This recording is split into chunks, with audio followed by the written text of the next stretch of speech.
მოგესალმებით, მწარე პოდკასტი. დღეს კიდევ ერთ ისტორიულ ეპიზოდს შემოგთავაზებთ, რომელიც დაანონსებული მქონდა პოდკასტის გვერდზე. ეს არის ქერჩის სადესანტო ოპერაცია, ძალიან ბევრისთვის ძალიან საინტერესო ნაცნობი თემა, იმით რომ მეორე მსოფლიო ომის ბრძოლებს შორის ქართველებისთვის ყველაზე მეტნაკლებად ეს არის მაინც ნაცნობი ქერჩისა იმ თვალსაზრისით, რა თქმა უნდა, რომ ძალიან ბევრი ქართველი მონაწილეობდა და ძალიან დიდი დანაკარგები ჰქონდა საბჭოთა მხარეს ქერჩის სადესანტო ოპერაციის დროს.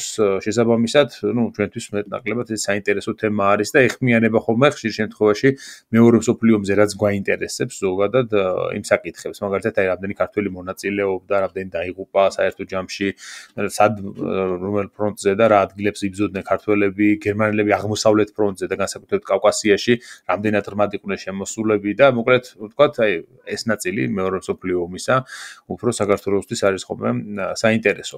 ჩვენ დღევანდელი სტუმარი არის კახაბერ ყალიჩავა, რომელიც ჩვენთან იყო უკვე სტუმრად ორ საინტერესო ეპიზოდში ცხინვალის რეგიონზე და აფხაზეთზე და ამ თემაზეც მას აქვს ნამუშევარი მახსოვს და მე შესაძლოა რამდენიმე წლის გამქვეყნებული სტატია მისი და შესაბამისად გადაწყვიტე რომ შემომეთავაზებინა ამ თემაზე სტუმრობა.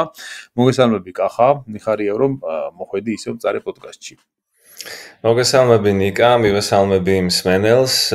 მეც ძალიან მიხარია ისევ სტუმრობა თქვენი პოდკასტის და რა თქმა უნდა თემაც ჩემთვის ძალიან აქტუალური და ძალიან საინტერესოა, იმიტომ რომ რამდენიმე წლის წინ შენ როგორც უკვე თქვი, რამდენიმე წლის წინ, ბევრი წლის წინ პრინციპში მქონდა ორი სტატია ამ თემაზე, ქერჩის სადესანტო ოპერაციაზე, ერთი რომელიც ზოგადად ამ სადესანტო ოპერაციას შეეხებოდა და მეორე სტატია იყო ჩემს მიერ სახლში, ოჯახში ნაპოვნი დოკუმენტებზე დაყრდნობით ჩემი ბაბუის, ლავრენტი ყალიჩავას ისტორია ვეცადე რომ აღმედგინა, რომელიც ამ ქერჩის ოპერაციებში იღებდა მონაწილეობას და როგორც ძალიან დიდი რაოდენობით სხვა ჯარისკაცებთან ერთად ისიც ტყვედ ჩავარდა, გერმანელების ტყვეობაში ჩავარდა ქერჩის ოპერაციის ბოლოს და ამ მხრივ ჩემთვის ძალიან ისეთი აქტუალური თემაა, როგორც პროფესიული, ისე ოჯახური ბექგრაუნდის,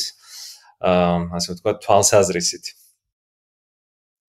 კი ბატონო, ძალიან საინტერესოა, იმიტომ რომ ასეთი ისტორიები ცალკე ინდივიდუალური, რა თქმა უნდა, გაცილებით უფრო ეს ახლოს გვაცნობს ხოლმე მთლიანობაში მერე ისტორიულ მოვლენას, რა, ძალიან მნიშვნელოვანია ასეთი, როცა გვაქვს და ხელი მიგვიწვდება, განსაკუთრებით ახლა ეს საქართველოს თვალსაჩინო აი მეორე მსოფლიო ომში მონაწილე ადამიანების მემუარები ძალიან მნიშვნელოვანია ხოლმე ჩვენთვის, აი მათ შორის ბოლო პერიოდში გამოვიდა არველაძის მემუარები, ძალიან საინტერესო წიგნი არის, რომელშიც ცლადაა მოთხრობილი მის მონაწილეობა ორივე მხარეს, სხვათა შორის, როგორც საბჭოთა კავშირის გერმანიის მხარეს და თან შემდგომში მერე მისი ემიგრაციაში ცხოვრება ამერიკაში და ასე შემდეგ, ასე რომ ასეთი ტექსტები გვჭირდება, შეიძლება ბევრი, იმიტომ რომ ქართველები ძალიან ბევრ საინტერესო მოვლენაში მონაწილეობდნენ სოფლიოს ისტორიაში, მათ შორის ნაპოლეონის ომებზე წყდება ხოლმე ყველაზე მეტად გული, რომელშიც ძალიან ბევრი ქართველი გენერალი მონაწილეობდა და მემუარები არავინ არ დაწერა ამასთან დაკავშირებით. სამწუხაროდ ამის გამოვრჩით, ამის გამოვაკლდით ამის გამო. თუნდაც აი ალექსანდრე ჭავჭავაძესაც კი არა გვაქვს რა, ანუ კაცი იყო პარიზის 1914 წლის პარიზის ოკუპაციის დროს მოკავშირეებისაგან იქ იმყოფებოდა და ამის შესახებ არაფერი არ აქვს მისგან შემორჩენილი. არა და წერალი, პოეტი, რა ვიცი, როგორ რომ მოახერხო რომ ამაზე არაფერი არ დაწერო, არ ვიცი, ძალიან უცნაური არის რა, მაგრამ მართალია მოახერხო ალბათ, ხო, იმიტომ რომ უძვირფასესი წყარო იქნებოდა, რა თქმა უნდა, ალექსანდრე ჭავჭავაძე.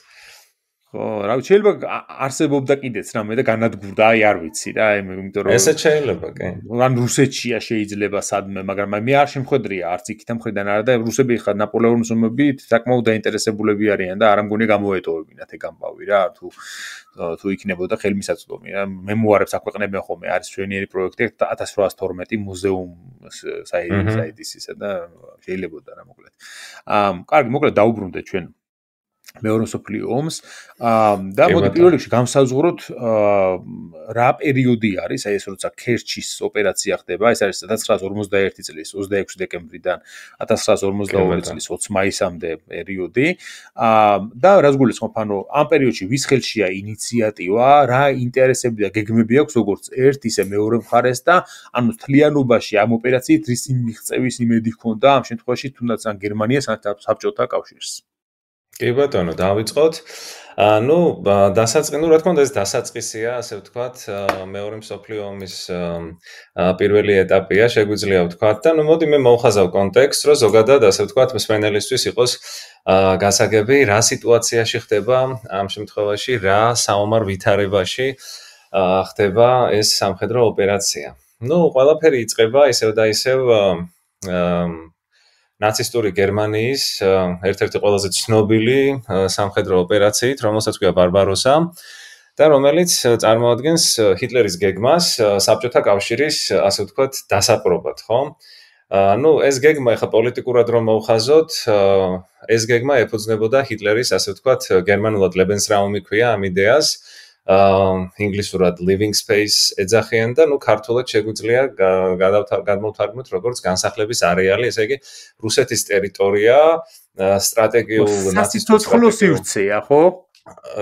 ხო, სასიცოცხლო სივრცე შეიძლება, კი ბატონო. ანუ ჰიტლერის თავიდანვე აღსანიშნავია ის, რომ ჰიტლერისთვის ეს სლავები ზოგადად მიიჩნეოდნენ, ნუ საკმაოდ ისეთ მის რასისტულ სამკუთხედში, ასე ვთქვათ, საკმაოდ დაბალ რანგში იყვნენ და შესაბამისად ერთ-ერთი ამოცანა ამ თეორიის მიხედვით იყო ის, რომ სლავების დასახლებული მიწები, რა თქმა უნდა, აეთვისებინათ გერმანელებს და ნუ ზუსტად აი ამ მიზნის მისაღწევად იგეგმება ეს სამხედრო ოპერაცია. ნუ ძალიან ჩვენ როცა ბარბაროსაზე ვსაუბრობთ, რა თქმა უნდა, ვსაუბრობთ ძალიან მასშტაბურ სამხედრო ოპერაციაზე, რომელიც სამ დიდ ნაწილად განაწილდა, ასე ვთქვათ, ესე იგი სამი დიდი არმია დაიძრა საბჭოთა კავშირის მიმართულებით. ნუ ეს ისტორიიდან ცნობილია ჩვენთვის, ეს არის ჩრდილოეთის არმია, რომელიც ასე ვთქვათ, ლენინგრადისკენ, დღევანდელი სანქტ-პეტერბურგისკენ ახორციელებდა დარტყმას ფონ ლეების მეთაურობით, გერმანელი გენერლის ფონ ლეების მეთაურობით.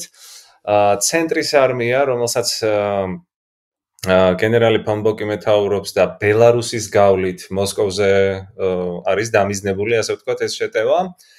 და სამხრეთის არმია, რომელიც გერტ ფონ რუნშტეტის არმიაა და უკრაინის გავლით, ესე იგი ამ არმიის მიზანი იყო, რომ უკრაინის გავლით, ასე ვთქვათ, შემოეღწია როსტოვის ოლქში, შემდეგ ამ ყუბანის გავლით ჩრდილო კავკასიით უნდა დაეკავებინათ აზერბაიჯანის ნავთობ საბადოები და ნუ შემდეგ უკვე აქედან უნდა მომხდარიყო კიდევ უფრო აღმოსავლეთით ექსპანსია. ნუ მე პირადად, როდესაც ამ სამხედრო ოპერაციაზე ვკითხულობ ან ვუსმენ რაიმე დოკუმენტურ ფილმებს, ხშირად მიფიქრია ხოლმე, რამდენად წარმოუდგენლად მასშტაბურია, ხო? ანუ ერთი შეხედვით ისეთ მიზნებს ისახავს ჰიტლერი, ისეთ სამხედრო მიზნებს, ხო, ამ ოპერაციის ფარგლებში, რომ ცოტა ისეთია რა, ეხლა აი თანამედროვე პერსპექტივიდან რო შეხედოთ, ძნელად წარმოსადგენი, მაშინ როცა ვიცით როგორც დასრულდა ეს კამპანია,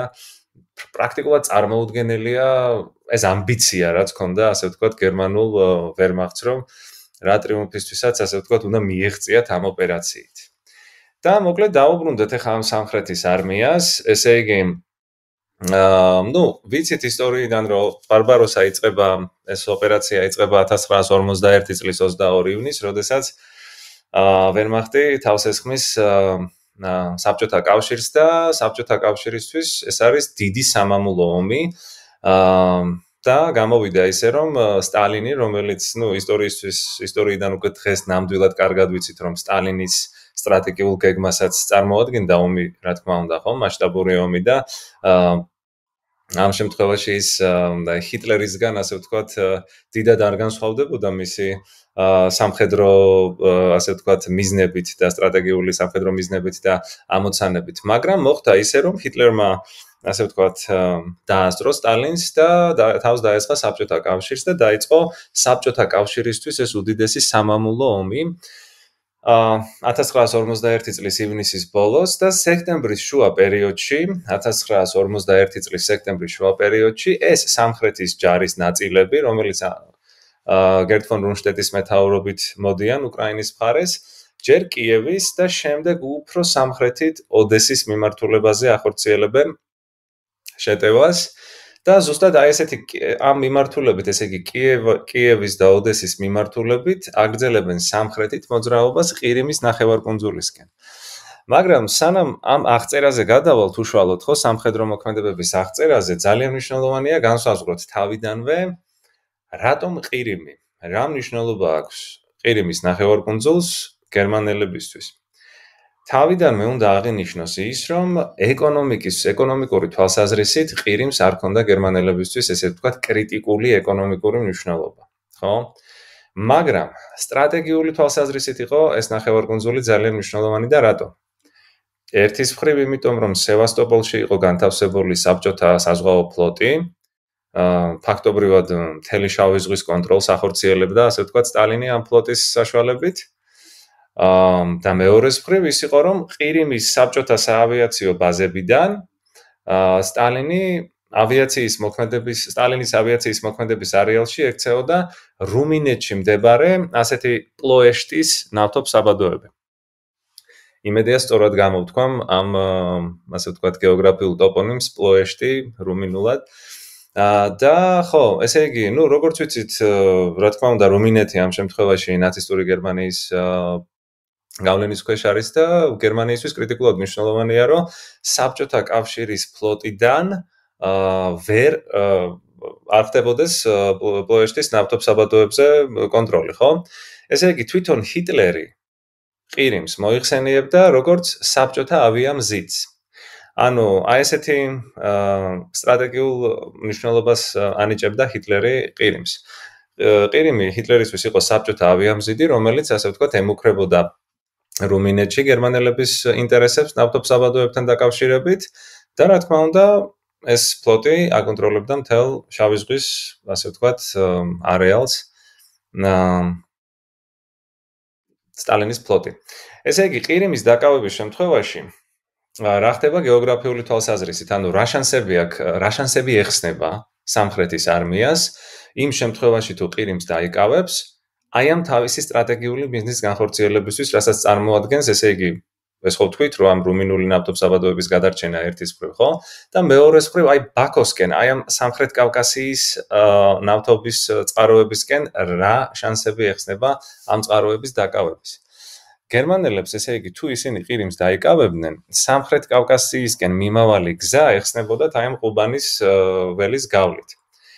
და რჩებოდათ, ესე იგი, ექნებოდათ საშუალება, რომ ორი მხრიდან, ასე ვთქვათ, მოექციათ სამხრეთ კავკასია თავიანთი სამხედრო შეტევის ქვეშ. ერთი იქნებოდა, ესე იგი, ჩრდილოეთიდან ხმელეთით და მეორე იქნებოდა სამხრეთის მიმართულებიდან, ესე იგი, შავი ზღვის გავლით შეეძლოთ, რომ ასე ვთქვათ, დაეკავებინათ ეს რეგიონი. და ექნებოდათ, ასე ვთქვათ, კონტროლი მთელს აი ამ გეოგრაფიულ სივრცეზე, შავ ზღვას და აზოვის ზღვას შორის. ამის შემდეგ იგეგმებოდა, რა თქმა უნდა, ჩრდილოეთითაც, ესე იგი, ჩრდილოეთიდან ყუბანის სტეპების გავლით, მასობრივი შეტევა სამხრეთის მიმართულებით, კავკასიის მიმართულებით და გერმანული გეგმის მიხედვით ხდებოდა დაშვება ასევე იმისა, რომ ოპერაციის სწრაფად განხორციელების შემთხვევაში რეგიონის ადგილობრივ მოსახლეობაში შეიძლებოდა მათ ეს გათვლაც ჰქონდათ, განიხილავდნენ ამასაც, რომ თუ ჩვენი შეტევა იქნება ეს ბლიცკრიგის სტილის, ესე იგი ელვისებური შეტევის ტიპის, შესაძლებელია ისიც, რომ ესე იგი სამხრეთ კავკასიის რეგიონის საბჭოთა ხალხებს გაუჩნდეთ პროტესტის გრძნობა საბჭოთა სისტემის მიმართ და იქნებ ისინი გადმოვიდნენ ნაცისტური გერმანიის მხარეს. ეს დაშვებაც იყო სადღაც მათ, ასე ვთქვათ, გეგმაში. და გარდა ამისა, არსებობდა იმის დაშვებაც, რომ წარმატებული ოპერაციის შემთხვევაში ამ სამხრეთ კავკასიის საბჭოთა ხალხებთან ერთად, ამ ხალხებში მე ვგულისხმობ ჩვენს რეგიონს, ხო, ანუ საქართველოს, სომხეთს და აზერბაიჯანს, რომელიც ამ პერიოდში, სამი, ასე ვთქვათ, საბჭოთა ქვეყანა, ხო? ამის გარდა გერმანელები იმასაც უშვებდნენ, რომ შეიძლება თურქეთიც უფრო ღიად და უფრო მკაფიოდ გადასულიყო, ასე ვთქვათ, ღერძის ქვეყნების ალიანსის მხარეს, ესე იგი გერმანიის მხარეს. აი ეს არის პოლიტიკური და სამხედრო სტრატეგიული კონტექსტი ამ ფრონტის მნიშვნელობა, ესე იგი გერმანული არმიისთვის.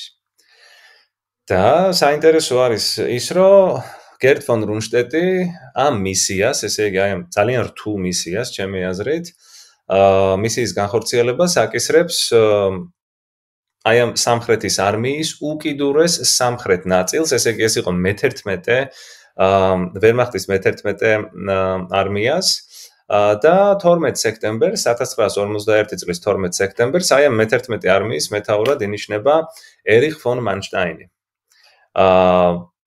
რომელმაც აი თანამედროვე უკრაინის ქალაქ ნიკოლაევში ჩაიბარა, ასე ვთქვათ, მდებარე გენშტაბი და შეუდგა ამ ოპერაციის განხორციელებას. ახლა როცა მანშტაინზე ვსაუბრობთ, მე მინდა რომ ორი სიტყვით თვითონ მანშტაინის პიროვნებაზეც ვისაუბროთ. მანშტაინი არის ტიპიური გერმანული, ასე ვთქვათ, პრუსიული სამხედრო ტრადიციის მიმდევარი და ის იყო გერტ ფონ რუნშტეტის გენშტაბის უფროსი, მაგალითად პოლონეთზე შეტევისას მეორე მსოფლიო ომის დასაწყისში, ესე იგი 1939 წელს და მან პრინციპში საკმაოდ ისე გამოიჩინა საკმაოდ კარგი პიროვნული თვისებები, პროფესიული თვისებები სამხედრო თვალსაზრისით, იმდენად კარგი, რომ 1941 წლისთვის მანშტაინს აქვს საკმაოდ ისეთი მაღალი რეპუტაცია და დიდი ნდობით სარგებლობს, ასე ვთქვათ. ბევრი ფიქრობს, რომ მანშტაინი არის ჰიტლერის საუკეთესო მხედართმთავარი, ვინც კი ყოლია ამ ომში.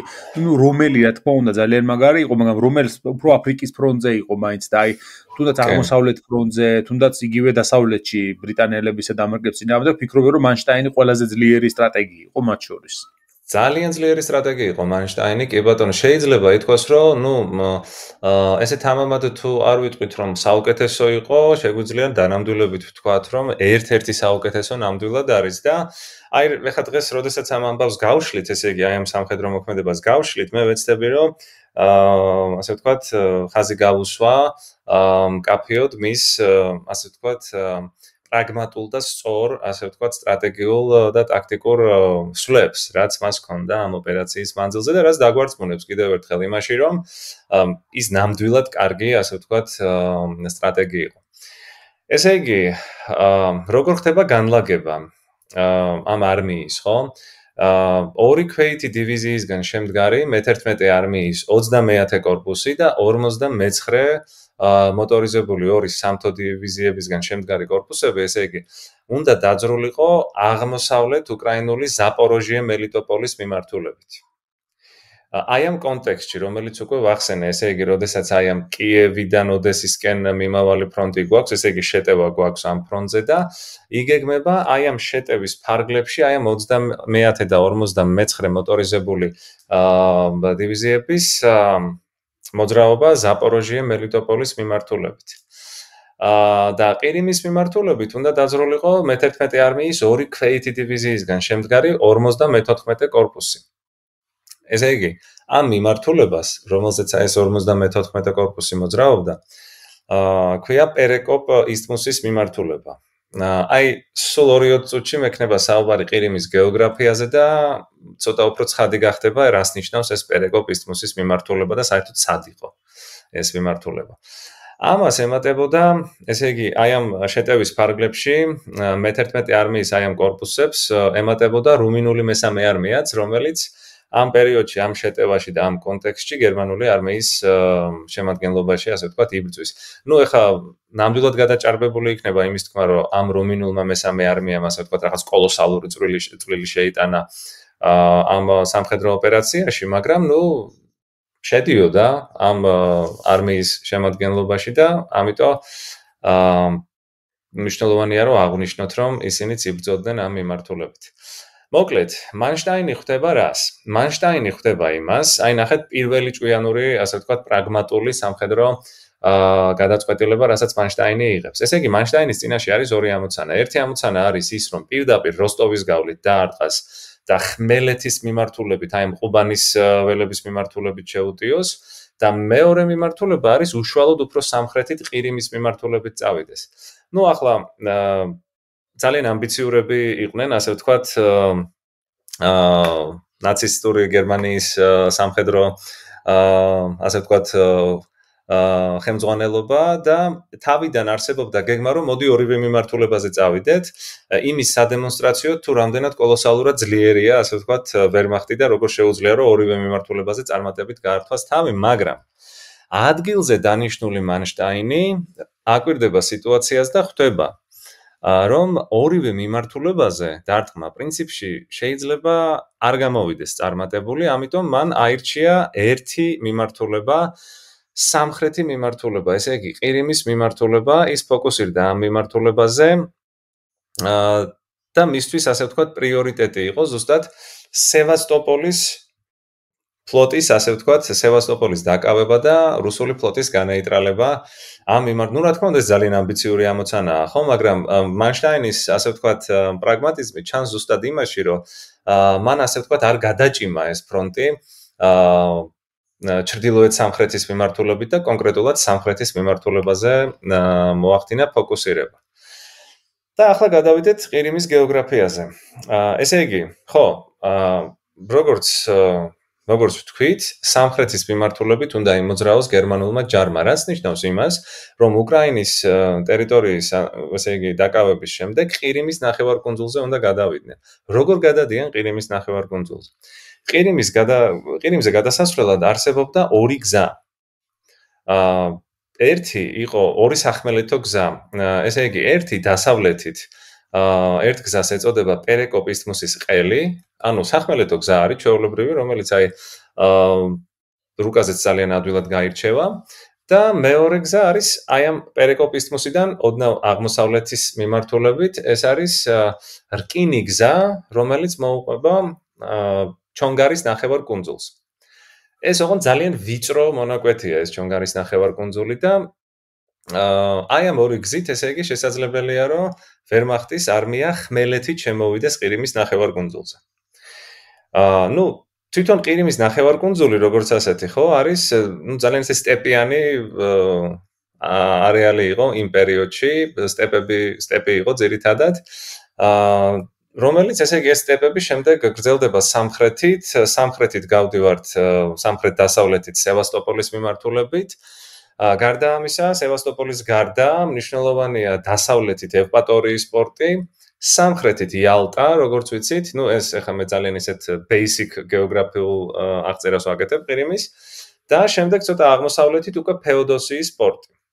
ესე იგი, დღეს ჩვენი ამბის მოყოლისას ყურადღების ცენტრში გვექნება ფეოდოსიის პორტის ამბებიც, ესე იგი, ბრძოლები ფეოდოსიის მიმართულებით. ფეოდოსიის ჩრდილო-აღმოსავლეთით არის ზუსტად ქერჩის პორტი, რომელიც ამავე სახელწოდების ნახევარკუნძულით, ესე იგი, ქერჩის ნახევარკუნძულით გრძელდება და შემდეგ სრუტის გავლით უკავშირდება ტამანის ნახევარკუნძულს. და ტამანის ნახევარკუნძულზე როგორც კი დადგამს ფეხს გერმანული ჯარი, ჩავთვალოთ, რომ უკვე მათ გახსნილი აქვთ, ასე ვთქვათ, ჩრდილო კავკასიისკენ მიმავალი გზა აღმოსავლეთის მიმართულებით. ეს არის მათი, ასე ვთქვათ, მიზანი, რომ როგორმე, ესე იგი, აქ გადმოსხდნენ.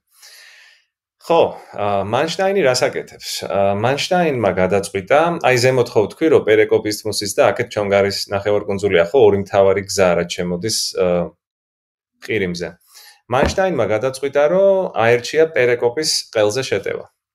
და ესე იგი, ჩვენი მთელი ეპოპეა იწყება ზუსტად იმით, რომ მანშტაინის ნაწილები უტევენ პერეკოპ-ისთმუსის ყელს. ესე იგი, ხმელეთით გადმოდიან ყირიმის მიმართულებაზე.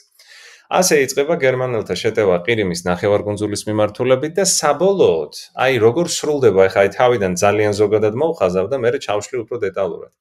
მოკლედ, ეს ეპოპეა, რომელიც დაიწყო, ესე იგი, პერეკოპის ყელზე შეტევით მანშტაინმა 51 წლის შემოდგომაზე, საბოლოოდ წარმატებით დასრულდება გერმანელებისთვის. 30 ივნისს ისინი სევასტოპოლსაც დაიკავებენ და აი, ნუ ძალიან, ასე ვთქვათ,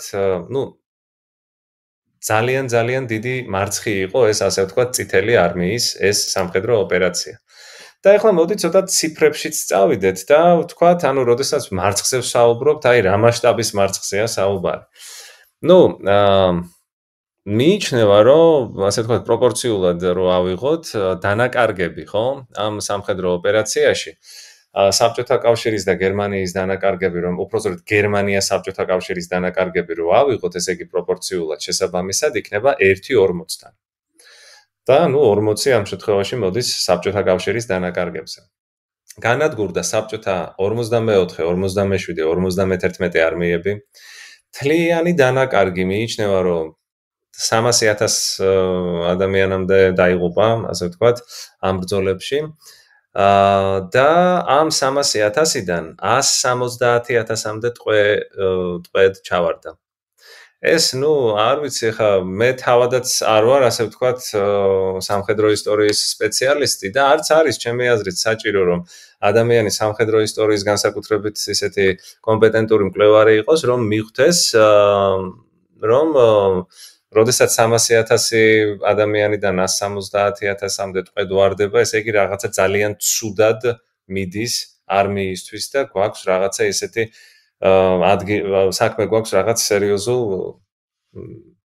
შეცდომებთან, ხო, ასე ვთქვათ, სამხედრო თვალსაზრისით. ზოგადი ხასიათი იყო ამ პერიოდში, ან პირველ ეტაპზე მეორე მსოფლიო ომისა, როცა გერმანია შეტევას იწყებს საბჭოთა ჯარებზე, ძალიან დიდი რაოდენობით ტყვეები ჩავარდა პირველ ეტაპზე, აი მილიონობით იყო, ხო, ადამიანი, ან ფაქტობრივად ალყაში მოექცა არმიები, რამდენიმე და უამრავი 100,000 ტყვე დაიყვანეს მაშინ, ანუ თავდაპირველი შეტევა, რაც უცნაური იყო ერთ შეხედვით, იმიტომ რომ ამავე დროს საბჭოთა კავშირი იცოდა, რომ გერმანიასთან ეს ომი გარდაუვალი იყო, მოხდებოდა და თვითონაც ემზადებოდა, ხო, ამისთვის გარკვეულწილად, რომ თვითონ დაეწყდა, შეეტია კიდეც, საჭირო იქნებოდა და აი მიუხედავად ამისა, პირველ ეტაპზე მოხდა კატასტროფული მარცხი სამხედრო თვალსაჩინოებით, რასაც მოყვა ამ არმიების განადგურება, დიდი ნაწილი ტყვედ ჩავარდნა და ფაქტობრივად გერმანიის სიღრმეში შემოჭრა უკვე საბჭოთა კავშირისა.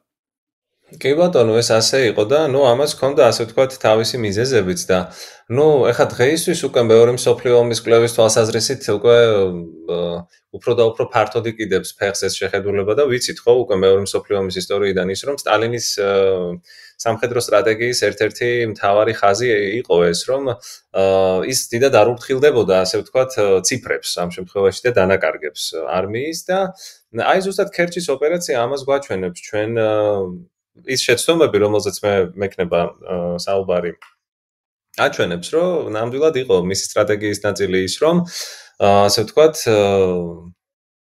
რაოდენობა, წითელი არმიის ჯარისკაცების დიდი რაოდენობა შეეწირა, ასე ვთქვათ, ამ სამხედრო ოპერაციებს და ის დიდად, ასე ვთქვათ, პირიქით უფრო ამ დანაკარგებზე ქონდა ალბათ გათვლილი საკუთარი ქვეყნის თავდაცვა თუ შემდეგ თავდასხმა ვერმახტის ჯარებს. არის მომენტი, იცი რას გულისხმობ უფრო, ხა რა თქმა უნდა, დანაკარგები, ხა ბევრის მიღება არც ერთ მხარეს არ უნდა, ხო, რაც არ უნდა იყოს, მიუხედავად ამისა, მაგრამ საქმე რაშია, იცი?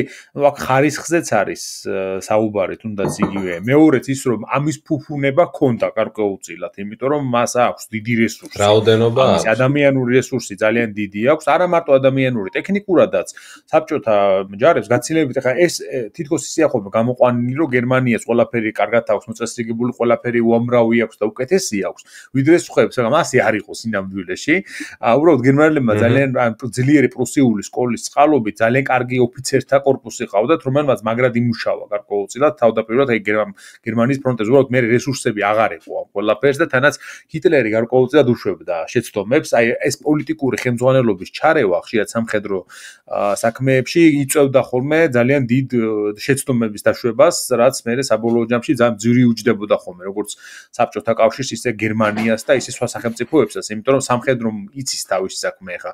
მანშტაინის ნაირი და თუნდაც რომელის ნაირი მხედართმთავარი ჰიტლერი თვითონ ნამდვილად არ იყო და არ ესმოდა ეს გარკვეულწილად, რამაც ძალიან ბევრი შეცდომა დააშვებინა მას, მიუხედავად ძალიან დიდი წარმატებისა პირველ ეტაპზე, ბევრი სტრატეგიული შეცდომა დაუშვეს მაინც გერმანელებმა, რამაც გამოიწვია ოპერაცია ბარბაროსას საბოლოო ჯამში ჩავარდნა მე უკვე. ნუ რა თქმა უნდა ეს მომენტი ორივე მხარეს იყო, საბჭოთა მხარესაც იყო, მაგრამ უბრალოდ იმას გავუსვათ ხაზი, რომ საბჭოთა იარაღიც, მათ შორის ტანკებიც და ასევე მთლიანობაში მისი რესურსები მაინც აღემატებოდა გაცილებით გერმანიისას. კი არა, გერმანია აი ომის წინა პერიოდში, როცა ჩეხოსლოვაკიასთან უნდა ეომათ, მოკლედ რომ ვთქვათ, და სან თუ არ მოხდებოდა მიუნხენში ჩაბარება ჩეხოსლოვაკიის რეალურად მათთვის, ხო? უფრთხოდა ჩეხოსლოვაკიასთან ომს, იმიტომ რომ ფიქრობდნენ, რომ იმათ უფრო ძლიერი ჯარი ყავდათ, უფრო მრავალრიცხოვანი და კარგად შეიარაღებული ვიდრე გერმანიას იმ მომენტისათვის. და ფიქრობდნენ, რომ შეიძლება წაეგოთ ომი პოტენციურად. უბრალოდ მე ისე მოხდა, რომ უბრძოლულად დააყრევინეს ფაქტობრივად იარაღი ჩეხებს მაშინ, თორემ რა მოხდებოდა, ეგ არავინ არ იცის და წარმოვიდგინოთ იმ არმიამ 2 წელიწადში საბჭოთა კავშირი შეუღია, ხო და ნუ ასე მალე არ არის ადვილი მაინც მიუხედავად იმისა, რომ გერმანია მოძლიერებული არის, რა თქმა უნდა, ჰიტლერის მმართველობის პერიოდში, ხო, ის მაინც გარკვეულწილად განიცდის ძალიან დიდ დანაკარგებს, ძალიან დიდ ასე ვთქვათ რესურსების ნაკლებობას, რაც პირველი მსოფლიო ომის დამარცხების შემდეგ მოსდევს გერმანიას და ხა ასე უცებ ამ ხელა ქვეყნის რეაბილიტირება და ამ ყველაფერს გარდასახვა სამხედრო ძალაში და მე ამის ყველა ფრონტზე, ამდენ ფრონტზე, ამდენ მოწინააღმდეგესთან ომში გამოყენება, რა თქმა უნდა, საბოლოო ჯამში განწირული არის ხოლმე და გერმანიამ ორჯერ დაუშვა ერთი და იგივე შეცდომა, ხო? პირველ მსოფლიო ომშიც მოხდა იზოლაციაში მოექცა, ფაქტობრივად ძლიერი მოკავშირეების გარეშე და ყველა მხრიდან ცეცხლის ქვეშ იყო და მეორე მსოფლიო ომში ზუსტად იგივე მოუვიდა, ფაქტობრივად, ამიტომაც იყო რომ განწირული იყო ეს ომები გერმანიისთვის წასაგებად. ერთ შეხედვით თითქოს ორივეს მოგება შეეძლო რაღაც ეტაპზე ისეთი ძლიერი ჯარი ყავდა თითქოს, ხო, და ოფიცერთა კორპუსი, მაგრამ სინამდვილეში ხანგრძლივ პერსპექტივაში გამოფიტვის ომში მოკავშირეებს გაცილებით მეტი რესურსი ჰქონდათ, რაც საბოლოო ჯამში მერე გადამწყვეტ მნიშვნელობა აქვს ხოლმე მაინც განსაკუთრებით თანამედროვე ომებში, როგორც ხდება და პრინციპში ახაც უნდა გავითვალისწინოთ ალბათ ეს მოცემულობა. რა თქმა უნდა, განსაკუთრებით იმ კონტექსტში, როდესაც ომი დიდხანს გრძელდება. ხო? ანუ რაც უფრო დიდხანს გრძელდება ომი, მით უფრო მეტად მოწყვლადი ხდება ნებისმიერი თუნდაც სუპერ არმია, როგორც იყო ვერმახტი მოკავშირეების წინააღმდეგ, იმიტომ რომ მოკავშირეები რესურსით აღემატებიან ელემენტარულად, იმიტომ რომ ისინი არიან რაოდენობრივადაც უფრო მეტნი, ასე ვთქვათ, და რესურსითაც და ხო, ეს ძალიან მნიშვნელოვანია, რა თქმა უნდა, პირველ მსოფლიო ომშიც და მეორე მსოფლიო ომშიც გერმანია პრინციპში მსგავს დრამატულ, ასე ვთქვათ, სცენარს გადის სამხედრო თვალსაზრისით. ამას ემატება, რა თქმა უნდა, მეორე მსოფლიო ომში ჰიტლერის თვითონ პიროვნული ფაქტორიც. მისი აფექტურობა, მისი, ასე ვთქვათ, არც ისე თანმიმდევრული და არც ისე ესეთი გათვლილი და პრაგმატული სამხედრო გეგმები, მისი ჩარევა სამხედრო ოპერაციებში, როგორც შენ აღნიშნე, ხო? რა თქმა უნდა, ამას ჰქონდა მნიშვნელობა. და ხო, საინტერესო ის არის, რომ მსმენელთა დიდმა ნაწილმაც ალბათ იცის, ნუ ისტორიის მოყვარული მსმენელი ყავს, რა თქმა უნდა, ამ პოდკასტს და ალბათ გვსმენია რაპალოს შეთანხმების შესახებ, რომელიც 1922 წელს ფორმდება იმ პერიოდში გერმანიას და საბჭოთა კავშირს შორის და რატო ვუსვამ ამას ხას, იმიტომ რომ პრაქტიკულად ვინ და გერმანელებმა ნამდვილად კარგად იცოდნენ წითელი არმიის პოტენციალი, იმიტომ რომ აი ამ რაპალოს შეთანხმებიდან მოყოლებული ჩვენ ვიცით, რომ ეს რაპალოს შეთანხმება ითვალისწინებდა ეკონომიკურ თანამშრომლობას, ну სამხედრო ეკონომიკურ თანამშრომლობასაც, ხო, გარკვეულწილად და ისიც ვიცით, რომ მაგალითად საბჭოთა კავშირში თუნდაც ტანკების მშენებლობა დიდწილად ხდებოდა გარკვეული გერმანული ტექნოლოგიების გამოყენებით, ხო, ანუ ამ ორმა ქვეყანამ იმის თქმა მინდა მოკლედ, რომ გერმანიამ და საბჭოთა კავშირმა ერთმანეთის სამხედრო შესაძლებლობების შესახებ პრინციპში იციან, საკმაოდ ბევრი რამ იციან. რაპალოს შეთანხმებას შემდეგ ჰიტლერის პერიოდშიც გრძელდება სხვათა შორის და ესეც პირდაპირი დასტურია იმისა, რომ გარკვეული ინფორმაციები არსებობდა ერთმანეთის სამხედრო პოტენციალის შესახებ. და ხო, მოდი ახლა ჩვენ გადავიდეთ ქართულ კონტექსტზე, იმიტომ რომ ქერჩის სამხედრო ოპერაცია ამ შემთხვევაში ჩვენს ინტერესს ხო იმსახურებს კიდევ დიდწილად, იმიტომ რომ ქართველები მონაწილეობდნენ ამ ოპერაციაში და საკმაოდ დიდი რაოდენობით ქართველი შეეწირა ამ ოპერაციას.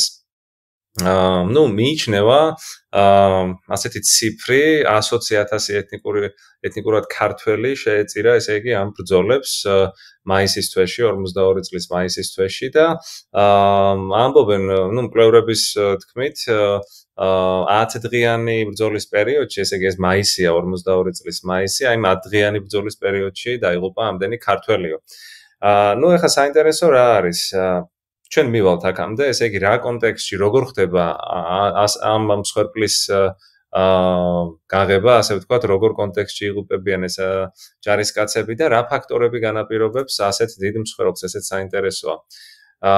ну, ბაბუა ჩემი მაგალითად იხსენებდა და შემდეგ ეს მე წიგნებშიც შემხედრია, რომ ძალიან დიდი რაოდენობით ჯარისკაცები იღუპებოდნენ, იმიტომ რომ მაგალითად ცურვა არ იცოდა ბევრმა. როდესაც სადესანტო ოპერაცია დაიწყო, წყალშია ძალიან ბევრი დამხრჩვალი ასე. ну, რა თქმა უნდა, ხა 100,000 ადამიანი არ დაირჩებოდა წყალში, მაგრამ დიდი რაოდენობა იყო ჯარისკაცების, ვინც ცურვა არ იცოდა და ეს ფაქტორიც განაპირობებდა. ამაზე სერიოზული ფაქტორებიც არის შემდგომ, რომელზეც ასევე ვისაუბრებ.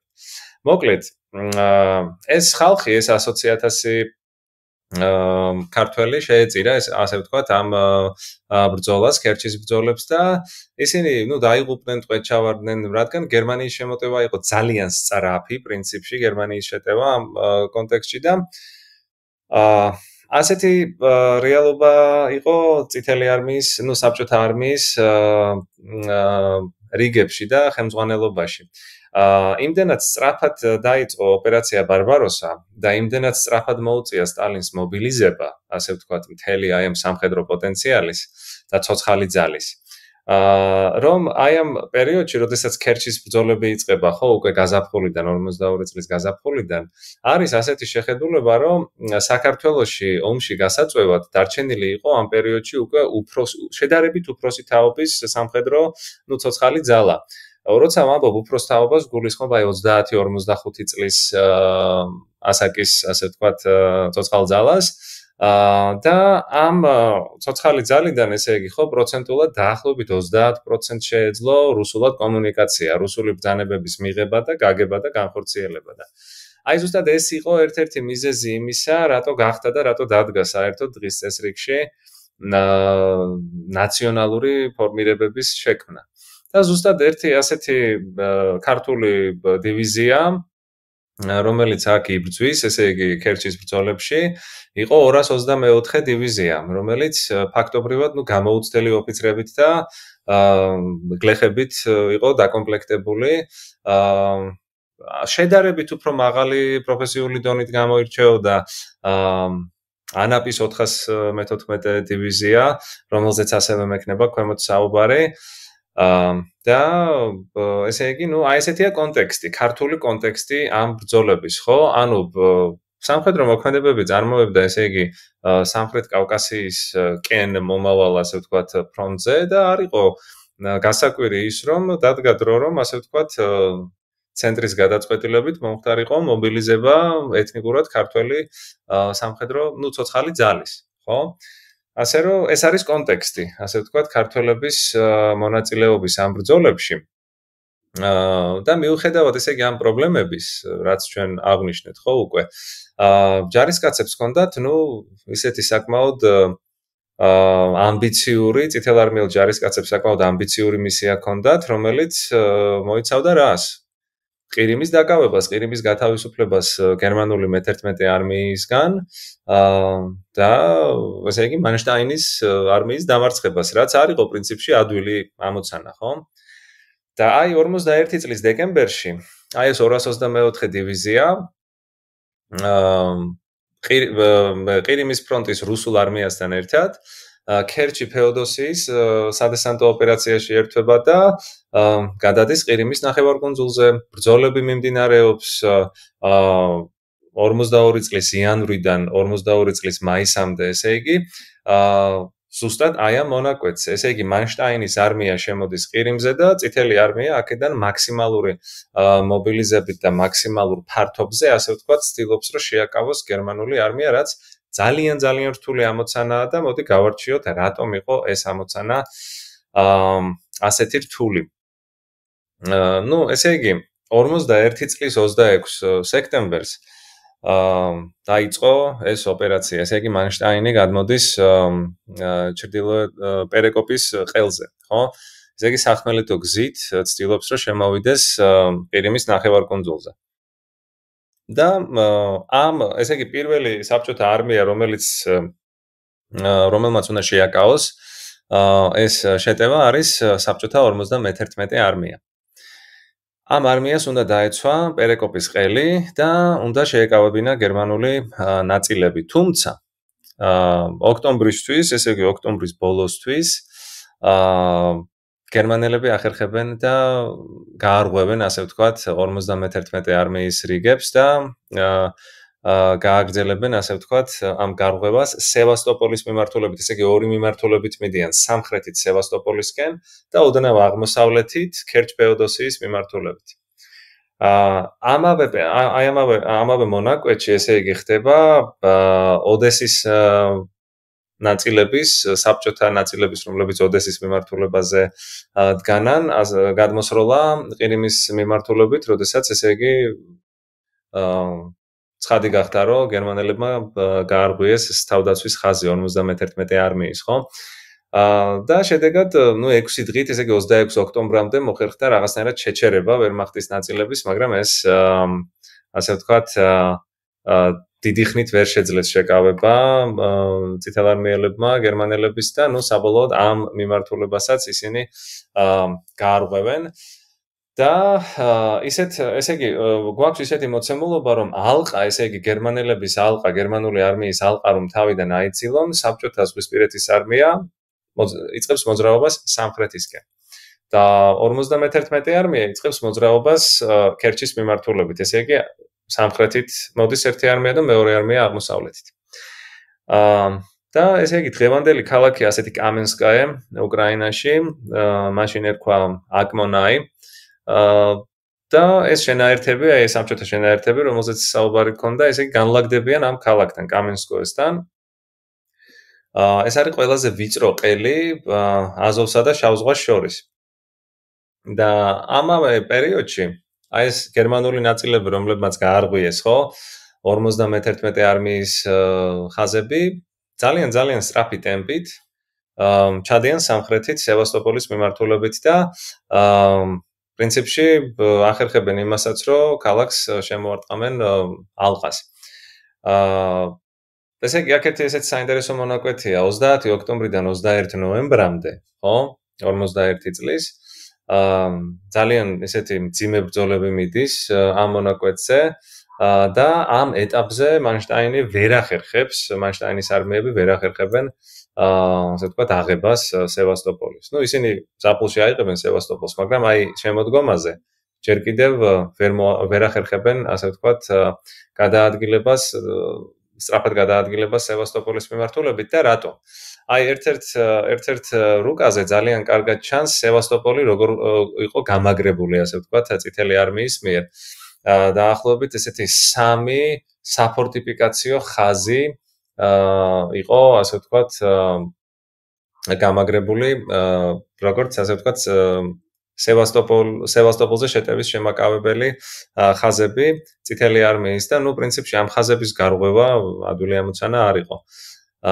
ესე იგი ამ ხაზის გარღვევა გერმანელებს შეეძლოთ მხოლოდ ორი მიმართულებით, ან ჩრდილოეთის მიმართულებიდან რომ დაერტყათ, ესე იგი სევასტოპოლის მხარეს, ან უკიდურესი სამხრეთის მიმართულებიდან, იმიტომ რომ ცენტრზე თუ წამოვიდოდნენ ამ საფორტიფიკაციო ხაზების ცენტრს თუ დაარტყამდნენ, ისინი პრაქტიკულად უშანსოდ იქნებოდნენ.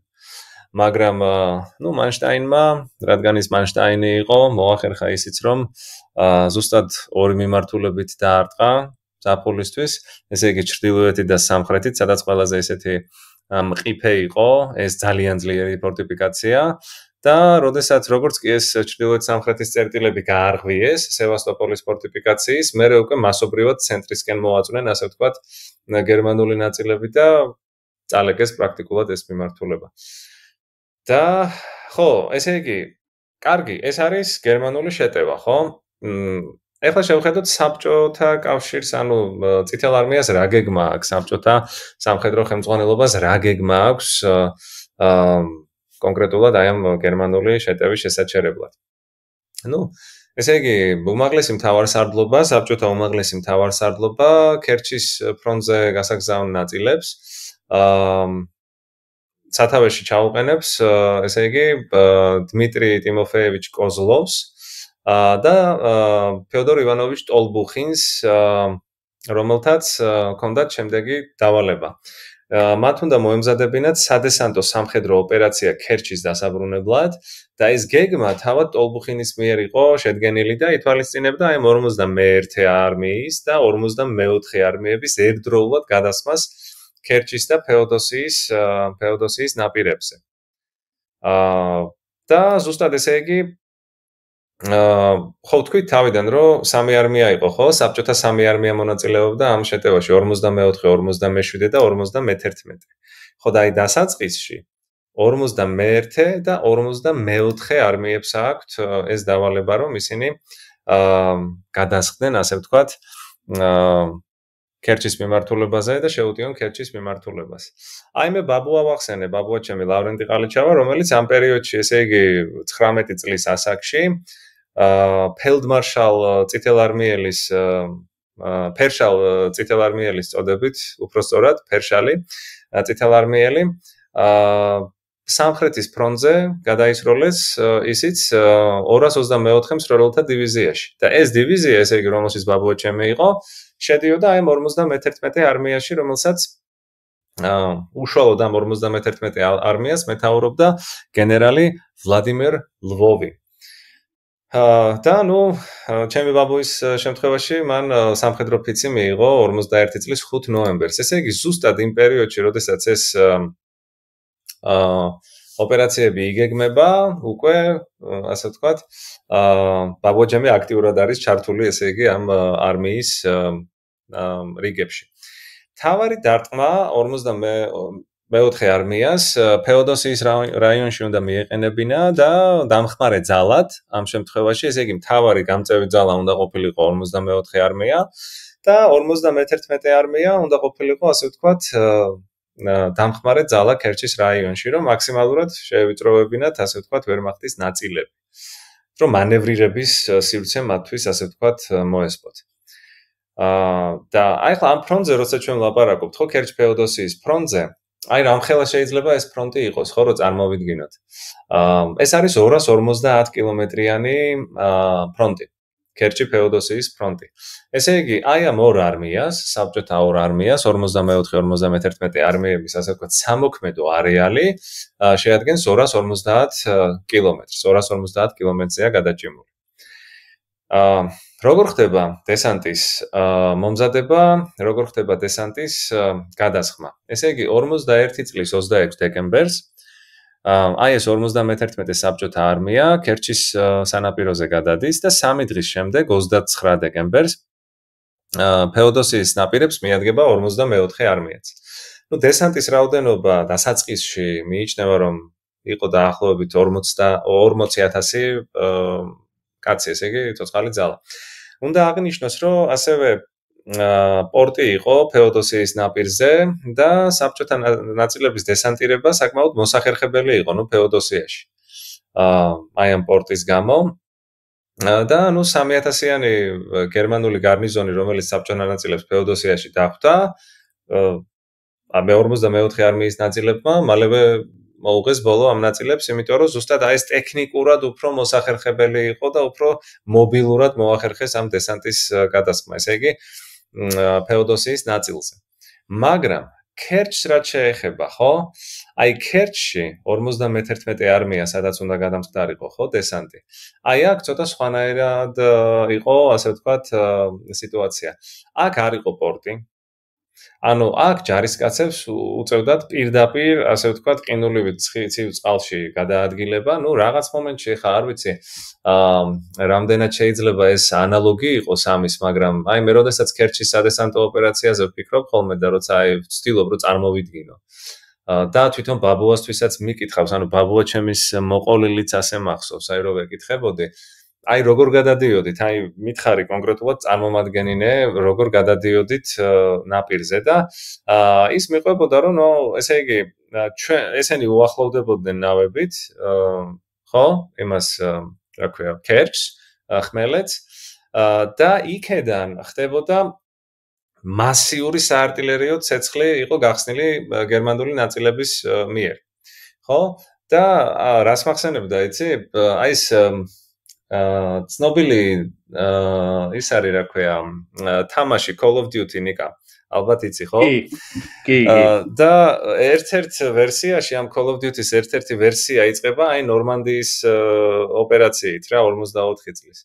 და აი რატომღაც მე ეს თამაში რო გამოვიდა და ბაბუაჩემის მონაყოლს რო ვიხსენებდი, ესე წარმომედგინა რომ აი ზუსტად ისე აი როგორც ეს თამაშის დასაწყისში ესე იგი განუწყვეტელი ცეცხლი რო არის და აი ამ საარტილერიო ცეცხლში, განუწყვეტელ ცეცხლში რო უწევთ ჯარისკაცებს გადასხმა და ნუ აი თავსაც ვერ გამოყოფ, ასე ვთქვათ, ისეთი ინტენსიური ცეცხლია. ცნობილი ფილმი გავიხსენოთ თუ გინდა რიგითი რაიანის გადასარჩენად. რიგითი რაიანის გადასარჩენად, კი ბატონო. კი, აი ეს რაღაც აი ესეთი წარმოდგენა მაქვს, ესე იგი აი ესეთ სიტუაციაში ხდება მათი გადასხმა. და ძალიან ცოცხლად ახსოვდა ეს ყველაფერი ბაბუას და ამბობდა რომ ძალიან ეშინოდათ ჯარისკაცებს, რა თქმა უნდა, ბუნებრივია, იმიტომ რომ ესეც ცეცხლში გადადიოდნენ და ესე იგი ეს სიცივე, ეს ყინვა და პლუს ის ფაქტორი რომ ბევრმა არ იცოდა ცურვა და ეხლა ნუ აქ როგორი ვარიანტია რომ ჩვენ უნდა წარმოვიდგინოთ რომ როდესაც დესანტი უახლოვდებოდა ნაპირს, ხო? მათ უწევდათ ადრევე, ანუ ზუსტად ამ ცეცხლის გამო ადრევე უწევდათ ნავებიდან, ასე ვთქვათ, გადმოხტომა და ცურვით გზის გაგრძელება და აი ეს ცურვა არ შეეძლო ბევრს და ზუსტად აი ამ კონტექსტში, ესე იგი, როცა ისინი ხტებიან ნავებიდან და რაღაც მონაკვეთი უნდა გაცურონ, ნუ ზოგს რა თქმა უნდა მოყვა ცეცხლში, ვინც ცეცხლში არ მოყვა, ის დიდი ნაწილი მათი დაიღუპა და მათი ნაწილი, მათ შორის ბაბუაჩემის ჩათვლით, რაღაცნაირად გადარჩა, ესე იგი, ამ ცეცხლსაც გადაურჩა და მოახერხა გაცურვა და ხმელეთზე, ასე ვთქვათ, აძრომა, რა თქმა უნდა. ხო, საინტერესო რა იყო, იცი? აი რომ მიყვებოდა, ესე იგი, ამ ამბავს, აი როდესაც ხმელეთზე გადავიდნენ, ხო, უშუალოდ ესე იგი, მე რო გავცურეო და ხმელეთზე რო ამოვედიო, აი იქ რა სიტუაცია იყო. თავის აწევის საშუალება არ იყო. ანუ გამუდმებული ჰაერიდან ლუფტვაფე, იქედან ცეცხლი და რო ვეკითხებოდი ბაბუას რომ კი მაგრამ როგორ გადარჩი, არანაირი ახსნა არ ქონდა, ანუ უბრალოდ მეუბნებოდა რომ აი თავს რო დავწევდი, აი თავთან ტყვიების ზუზუნი, აი რამდენიმე ტყვია უბრალოდ ამცდაო, ანუ უბრალოდ არ მოხდა ტყვია, ეს იყო, ესე გაუმართლა რა. აი ესე, ანუ ვინც გადასხმის დროს და სადესანტო ოპერაციის დაწყების დროს ვინც გადარჩა აი ბაბუაჩემივით, ხო?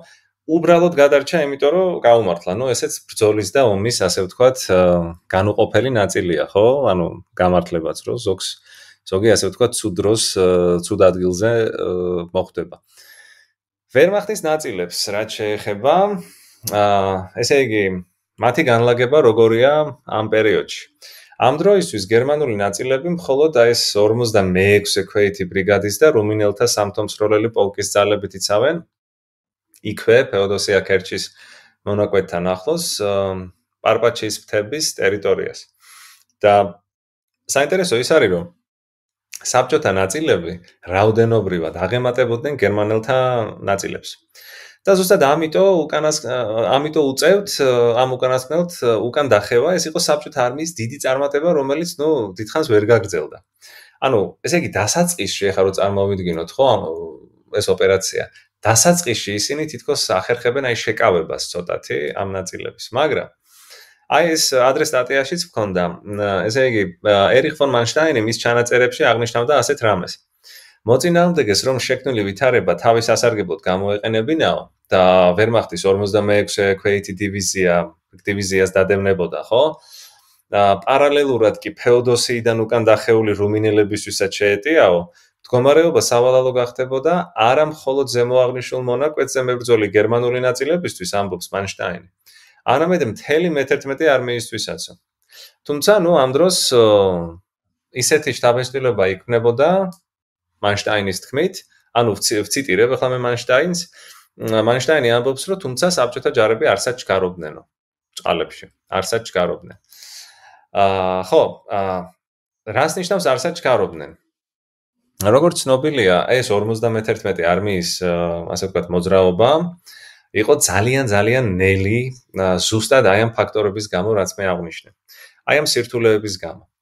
54 არმიას რაც შეეხება, ნაცვლად იმისა, რომ ფეოდოსიიდან დასავლეთის მიმართულებით ემოძრავათ, ისინი დაიძრებიან და 51 არმიასთან შესახვედრად, ასე ვთქვათ, აღმოსავლეთის მიმართულებით იწყებენ მოძრაობას.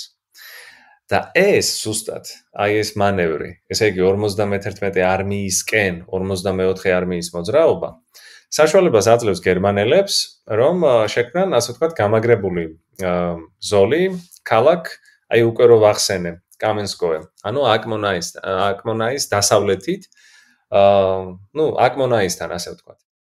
42 წლის იანვრისთვის სიტუაცია არის როგორი? სიტუაცია არის ისეთი, რომ საბჭოთა ნაწილები მთლიანად იკავებენ ქერჩის ნახევარკუნძულს.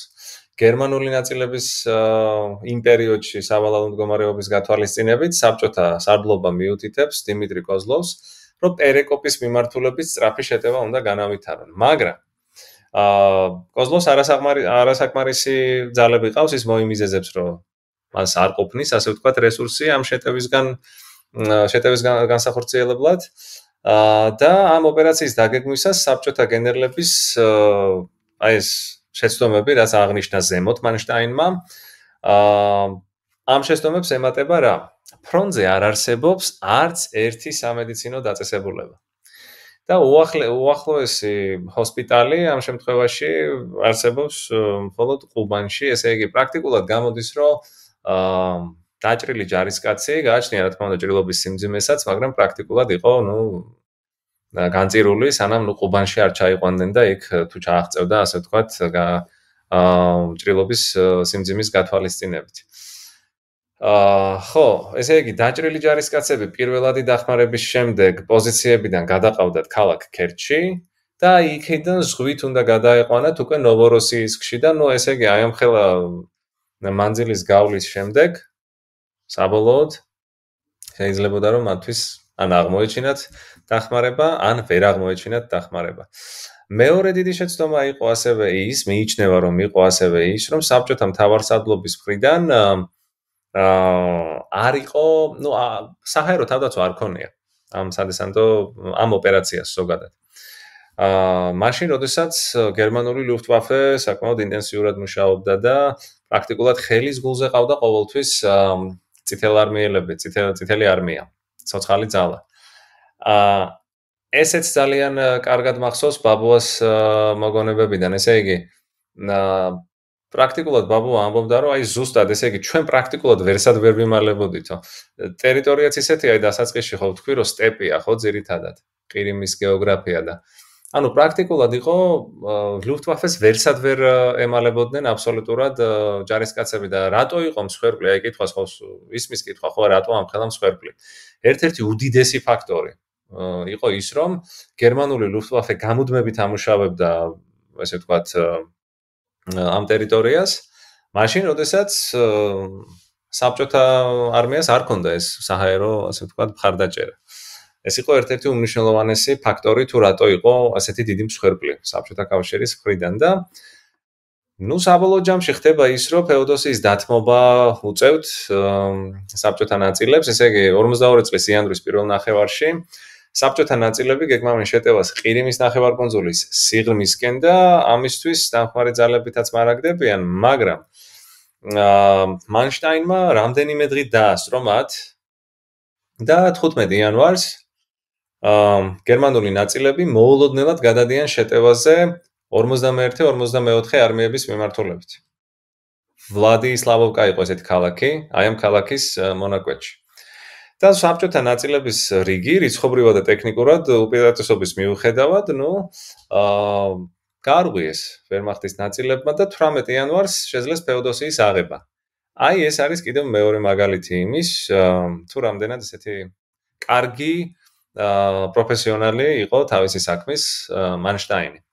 აი ეს იყო ერთი მომენტი, ესე იგი იანვრის ეს 3 დღე, რომელიც მანშტაინმა ჩაიგდო, მიხვდა იმას, რომ ეს იყო კარგი ფანჯარა იმისთვის, თუ მოხდებოდა ძალიან სწრაფი შეტევა, ხო, მოულოდნელი და ძალიან სწრაფი შეტევა, ისინი მოახერხებდნენ 51 და 54 არმიების გარღვევას.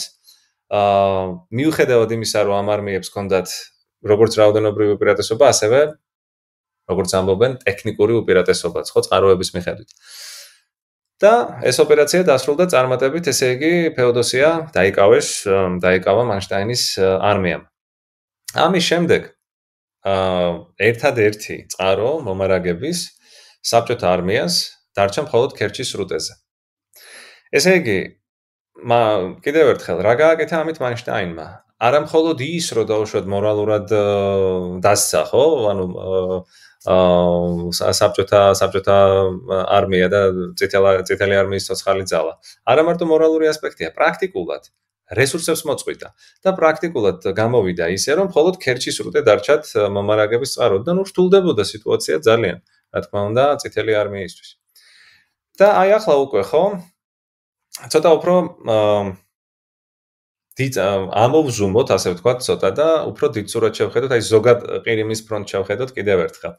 ესე იგი, 28 იანვარს, 42 წლის 28 იანვარს საბჭოთა მთავარსარდლობა იღებს გადაწყვეტილებას, რომ ცალკე გამოყონ ყირიმის ფრონტის მიმართულება. და გენერალ დიმიტრი კოზლოვის მეთაურობით თებერვლის დასაწყისში ყირიმის ნახევარკუნძულზე გადასხამენ 57 არმიას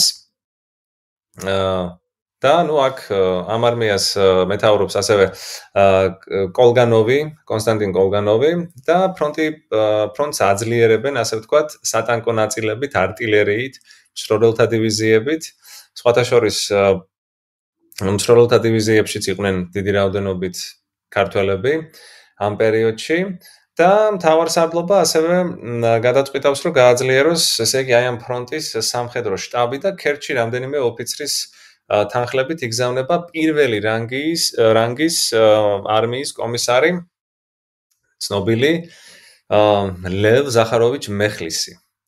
მეხლისი არის საკმაოდ ესეთი მნიშვნელოვანი ფიგურა მთელ ამ ოპერაციაში, რომელიც საბჭოთა მთავარსარდლობის უშუალო წარმომადგენელია ყირიმის ფრონტზე. ესე იგი, ცოტა უფრო ცენტრალიზაციის ელემენტი შემოდის რა, მეხლისის სახით. მეხლისი ერთ-ერთი ის სამხედრო პირია, ვისაც სტალინი პირადად ენდობა. და ამბობენ, რომ ის რაღაც მომენტში ერთ-ერთი რჩეულიც იყო სტალინის და ამბობენ, რომ საკმაოდ ისეთი ხისტი მიდგომები ახასიათებდა, ასე ვთქვათ,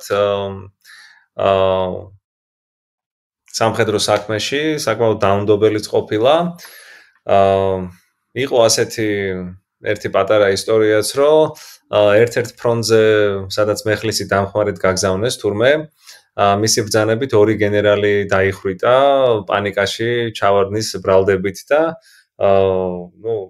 აი ეს ისტორია მეხლის, ასე ვთქვათ, უქმნიდა აი ამ იმიჯს, დაუნდობლობის იმიჯს, რომ მან ორი გენერალი დახრიტა, ასე ვთქვათ, იმის გამო, რომ ისინი დაპანიკდნენ და ჩააგდეს ოპერაცია და სამხედრო საქმის სპეციალისტი დიდად არ იყო მეხლისი ამბობენ, მაგრამ ეს თვისებები მას იცით მე როგორ ხედავ მეხლისს, მეხლისის ფიგურა ჩემთვის არის ცოტა მეხლისის მსგავსი ადამიანი ვერ იქნებოდა ხელმძღვანელი, მაგალითად მანშტაინი ვერ გახდებოდა ეს ვერაზროს, რატო? იმიტომ რომ მანშტაინი იყო უშუალოდ სამხედრო მოაზროვნე, ხო? სტრატეგი. მაგრამ მეხლისი ეფექტურად იმუშავებს ისეთ არმიაში, როგორც არის წითელი არმია. სადაც შენ შეგიძლია რომ უბრალოდ, ასე ვთქვათ, საზარბაზნე ხორცად გამოიყენო, ასე ვთქვათ, არმიის დიდი ნაწილი, ხო? მე იმას არ ვამბობ, რომ გერმანელები არ იყენებდნენ თავიანთ არმიას საზარბაზნე ხორცად, მაგრამ აი ეს უშუალოდ კონკრეტულ ადგილებზე და კონკრეტულ ოპერაციებში პროფესიონალიზმის მაჩვენებელი, ასე ვთქვათ, გერმანულ არმიაში უფრო მაღალია, ვიდრე საბჭოთა არმიაში. უფრო საბჭოთა ტიპის არის. ფუფუნებაც არა აქვს, ხო, იმას გერმანიას, რომ მაგხელა რისკზე, ეს საზარბაზნე ხორცი ესე აქტიურად გამოიყენოს, რასაც უწოდებთ, ხო? უფრო უფრთხილდება თავის ძალებს, უფრო ზოგავს, ვიდრე საბჭოეთი.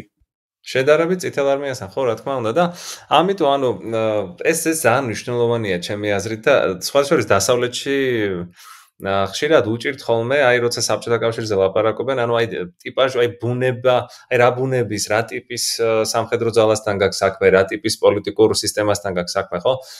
ეს არის ისეთი ტიპის, ასე ვთქვათ, არმია, სადაც რაღაცები სხვანაირად ხდება, სადღაც უფრო დაუნდობლობა და სიხისტე უფრო მეტად, ასე ვთქვათ, მუშაობს, ვიდრე დაუშვათ რაღაცა კონკრეტული იქ სამხედრო სტრატეგია.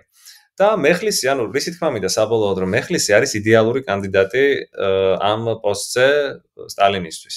და ეს გამოჩნდება რატო? ესე იგი, ყირიმის ფრონტზე გაიგზავნა საბრძოლო სულისკვეთების ასამაღლებლად მეხლისი, იმისთვის რომ ასე ვთქვათ, ცოტა უფრო გამოეფხიზლებინა ადგილზე წითელი არმია. 27 თებერვალს 42 წლის საბჭოთა არმია შეტევაზე გადადის ქერჩის მიმართულებით და პარალელურად იწყება შეტევა სევასტოპოლში. ბრძოლები გრძელდება 3 მარტამდე, ესე იგი რაღაც ერთკვირიანი მონაკვეთია და მაგრამ ვერც ქერჩზე და ვერც სევასტოპოლის მიდამოებში საბჭოთა არმია ვერ ახერხებს ესეთი ხელშესახებით წარმატების მოპოვებას. და შემდეგ 13-დან 19 მარტამდეა კიდე ერთი მოკლე ეპიზოდი იგივე მიმართულებით ბრძოლების, მაგრამ აქაც წარმატების მოპოვება ვერ ხერხდება ვერც ამ პერიოდში. და მოხდა ისე, რომ პრინციპში საბჭოთა არმიის საქმე უფრო ცუდად მიდის ამ პერიოდიდან მოყოლებული. და ამ პერიოდს აი ზუსტად აპრილის დასაწყისზე მოდის აი ამ კონტექსტში, როდესაც საბჭოთა არმიას უკვე ცუდად აქვს საქმე, ვერმახტის კონტრშეტევა. ესე იგი, იღებენ შევსებას, გერმანული არმიაც იღებს შევსებას, სატანკო შემადგენლობებს ძირითადად. საბჭოთა ნაწილები მეხლისის ბრძანებით განლაგდებიან, აი ზემოთ უკვე აღვნიშნე ერთხელ პარპაჩის მთების მონაკვეთი, ჩრდილოეთ ნაწილი.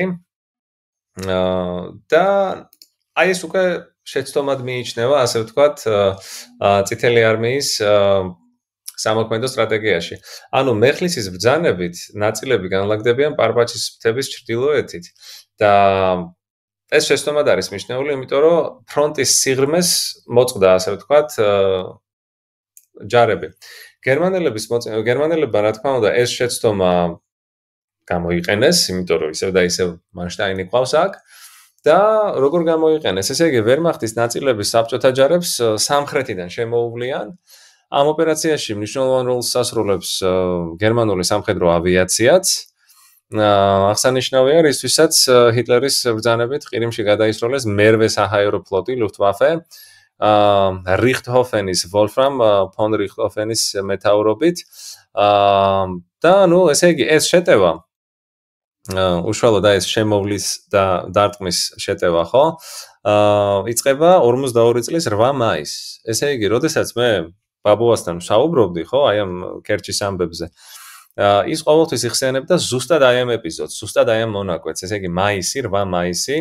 ეს არის დილის 4 საათი, ნუ 5:15 წუთი. საჰაერო დარტყმების შედეგად 51 არმიის დიდი ნაწილი განადგურდა. ანუ თვითონ ლვოვი გენერალი დაიღუპა. ჩრდილოეთის მიმართულებით გერმანელებმა ესეთი ცრუ მანევრი მოუწყვეს, გაუკეთეს, ასე ვთქვათ, ჩრდილოეთის მიმართულებით, მაშინ როდესაც მთავარი დარტყმა პირდაპირ სამხრეთზე აწარმოეს. და შედეგად, თითქმის ორკვირიანი ბრძოლის შემდეგ, საბჭოთა ჯარები ქერჩის სრუტესთან მოიმწყვდიეს გერმანულმა ნაწილებმა. ესე იგი, წარმოვიდგინოთ მომწყვდეული არმია, რომელსაც ხმელეთიდან გასაგებია, რომ მუდმივი ცეცხლის ქვეშ არიან და ზემოდან, ჰაერიდან ლუფტვაფე გერმანული, ასე ვთქვათ, სიზუსტით მუშაობს.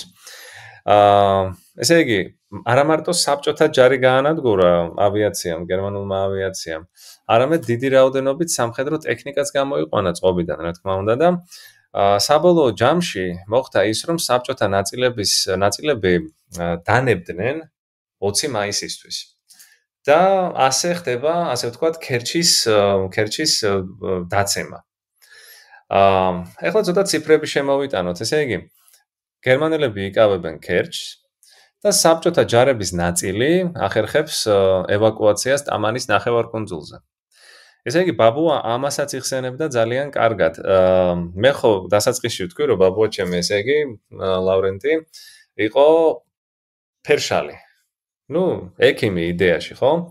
და მას ჰქონდა ერთი რევოლვერი, მე მგონი, რევოლვერზე ამბობდა, რევოლვერი მქონდა, ერთი იარაღი, ასე ვთქვათ.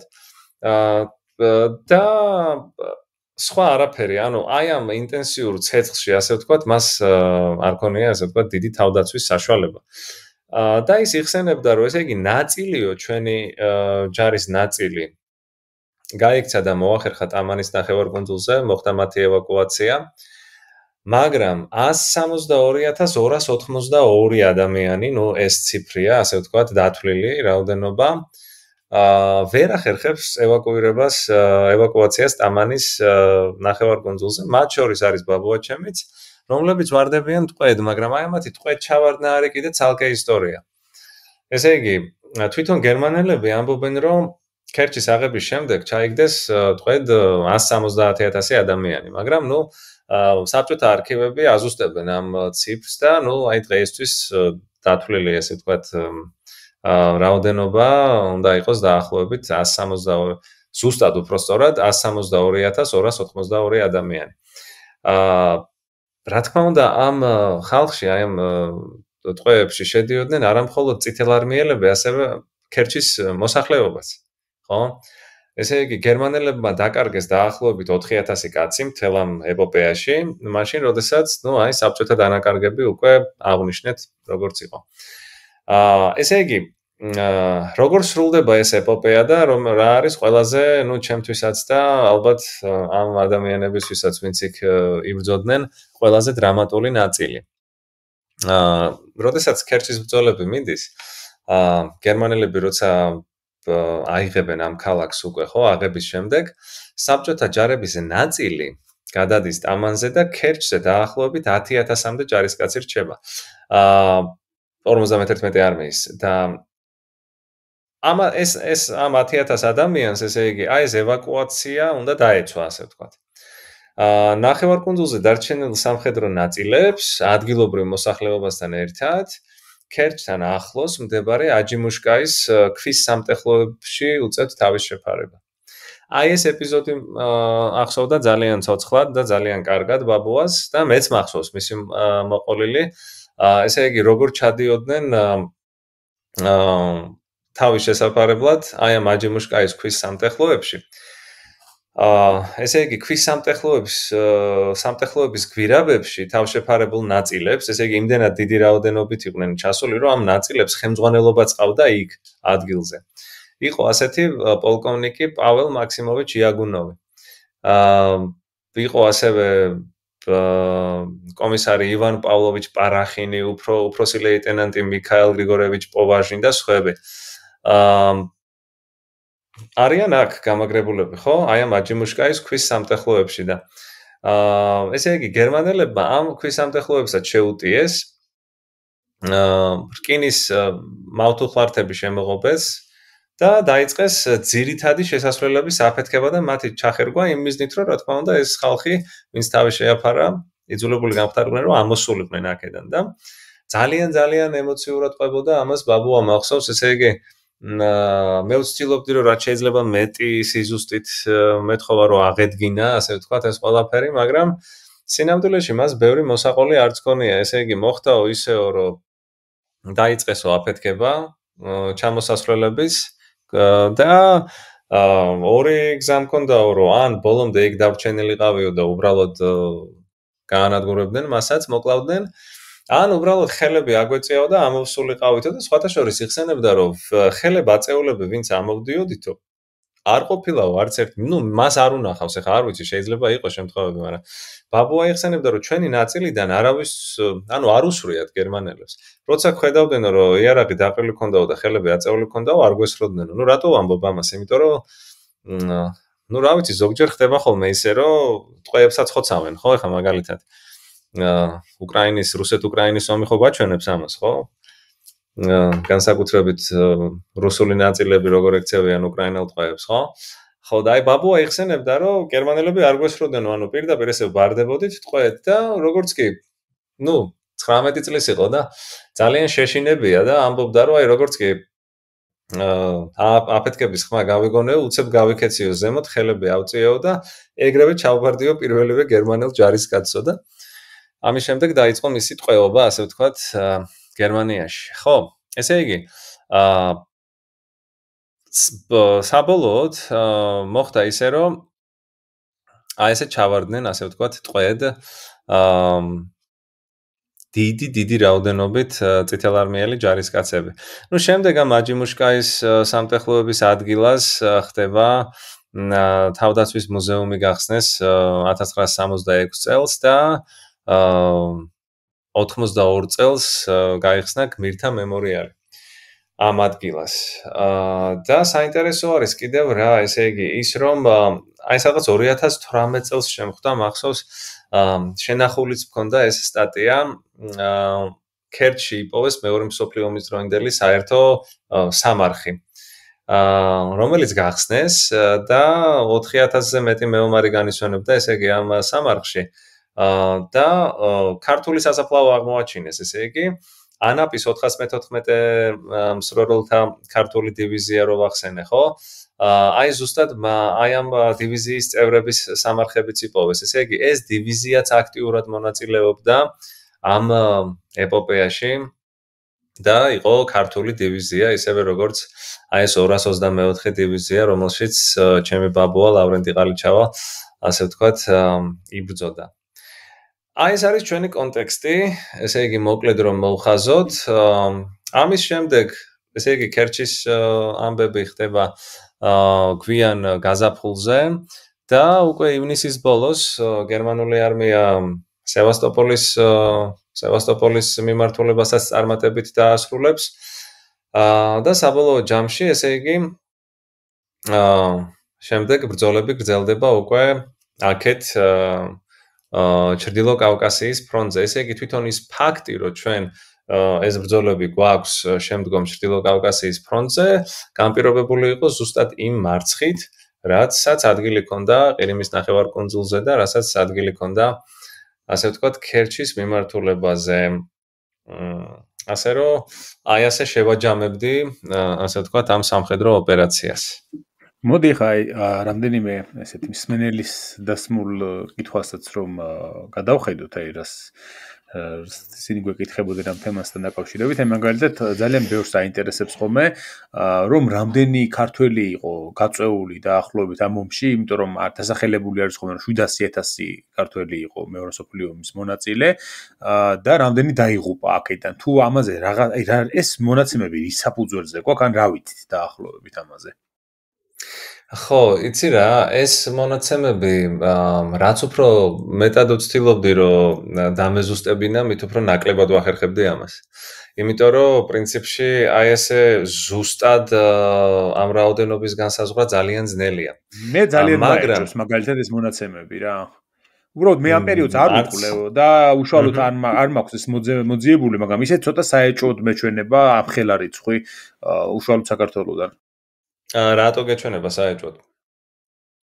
ეს ერთი ძალიან საქართველოს მოსახლეობის რაოდენობასთან შედარებით მაშინდელი ძალიან დიდი რიცხვი არის ჩემი აზრით და მეორეს დაღუპულებზე ზოგჯერ ძალიან კოლოსალურ რიცხვებს ასახელებენ ხოლმე და ამაზე გარკვეული წარმოდგენა მაშინდელ საქართველოს ან მეხსიერება ისტორიულ მეხსიერებაში რამდენად არის დარჩენილი ესე მასიურად რომ აი ამდენი მათი ნათესავი დაიღუპა ამ ომში. ხო, იცი რა, მე ამას უფრო როგორ ვუყურებ, იცი? მე ამას უფრო ვუყურებ ჩვენი კონტექსტიდან, ანუ ჩვენთან ხო, ჩვენ რესურსის თვალსაზრისით იმდენად პატარა რესურსი ქონდა, რომ ხო, აი ეს ციფრი დაუშვათ თუნდაც აი ავიღოთ ეს ციფრი, რაც დასაწყისში ვთქვი, ხო, ანუ 120,000 საბჭოთა 120,000 ქართველი, ხო, ვარდება, ჩავარდა ტყვედ ქერჩში, ხო? ანუ ეს რიცხვი ჩვენი გადმოსახედიდან მაინც ძალიან დიდი რიცხვია. ხო და ნუ ეხლა დაახლოებით ამდენი იყო, ცოტა მეტი იყო, ცოტა ნაკლები იყო, ნებისმიერ შემთხვევაში ჩემი აზრით ჩვენ პატარა მცირე ერის გადმოსახედიდან ჩვენთვის მაინც ძალიან დიდია რა ეს დანაკარგი და შეიძლება ამით არის განპირობებული ეს გაზვიადებაც რაღაც თვალსაზრისით, მაგრამ ეხლა მე ნამდვილად არ შემიძლია დაზუსტებით დავასახელო რაღაც ციფრე, ბავშვად რამდენი ქართველი იყო გაწვეული, იმიტომ რომ როგორც გითხარი, ესე იგი რამდენადაც ვცდილობ ხო უფრო მეტად მოვიძიო ეს საკითხი, იმდენად ზუსტად იმ გაზვიადებულ როგორც შენ თქვი გაზვიადებულ რიცხვებში ვიკარგები მეც. ასე რომ ძალიან რთულია ამის ზუსტად თქმა, მაგრამ ფაქტი არის ის, რომ ჩვენ საკმაოდ სოლიდური რაოდენობით მოხდა გაწვევა. იმის ფონზე რა რესურსიც ჰქონდა. რა რესურსიც ჰქონდა მაგას, იმიტომ რომ ჩვენ ახლა ხო დასაწყისში ხო აღინიშნა ანუ ეს ეროვნული ასე ვთქვათ დივიზიების შექმნის ისა ხო თვალსაზრისით. ანუ მე ამას უფრო როგორ ვუყურებ, იცი? აი წარმოიდგინე სიტუაცია ისეთი იყო შექმნილი, რომ პრაქტიკულად სამხედრო საქმის უცოდინარი გლეხებიც იყვნენ გაწვეულები, ხო? აი ბაბუას მაგალითი მოვიყვანე, ახლა ბაბუა ჩემი იყო ყველაზე უმცროსი ძმა ოჯახში, 5 ძმიდან. გამიგე? და საერთოდ თვითონ საბჭოთა კანონმდებლობითაც ხო ყველაზე უმცროს არ იწვევდნენ, არ უნდა გაეწვიათ, არ უნდა მომხდარიყო გაწვევა. მაგრამ როდესაც დაიწყო ეს ბარბაროსა, ხო, ოპერაცია. ძალიან ცოცხლად მახსოვს მე ეს ბაბუა ჩემის მონაყოლი. ესე იგი 4 ძმა უფროსი ძმები ხო გაიწვიეს და ესე იგი აი ზუსტად იმ პერიოდში აი რაზეც ჰქონდა საუბარი გვიან შემოდგომაზე, აი 5 ნოემბერს მიიღო ბაბუამ ფიცი, ხო? ანუ როდესაც სახლში მოვიდნენ ჩვენთანო და მოიტანესო აი ეს, ხო? ისა დოკუმენტი რის საფუძველზეც იწვევდნენ ბაბუას, ხო? დედას გაუკვირდაო, ამბობდა ბაბუა და ნუ იტირაო ძალიან ბევრიო, იმიტომ რომ რატომღაც ჯეროდაო, რომ მე არ გამიწევდნენო, მაგრამ 5-ვე ძმა გაიწვიეს. ანუ იმის ფონზე რა რესურსებიც ჰქონდა ჩვენ, ეს აი ესეთი ისტორიები, ცოცხალი ისტორიები, მაფიქრებინებს, რომ პრინციპში შესაძლოა, რომ მართლა ძალიან დიდი რაოდენობით მომხდარიყო გაწვევა. ჩემი ოჯახი ამის ცოცხალი მაგალითია, მაგრამ ნახე აქ კიდე ერთი პერსპექტივაა. მე არ ვიცი ზუსტად, იმიტომ რომ ისევ და ისევ მე სამხედრო საქმის სპეციალისტი დიდად არ ვარ, უბრალოდ ისე მოხდა, რომ ოჯახის ბექგრაუნდის მიხედვით გავყევი რა ამ ისტორიას, ქერჩის ისტორიას და იცი რა მომენტი დავიჭირე? აი ახლა მე ხო ვთქვი, რომ ბაბუა ჩემი იყო ყველაზე უმცროსი და გაიწვიეს. ბაბუა ჩემი იმიტომ ხო არ გაიწვიეს, რომ ის ხალხის მტრის შვილი იყო.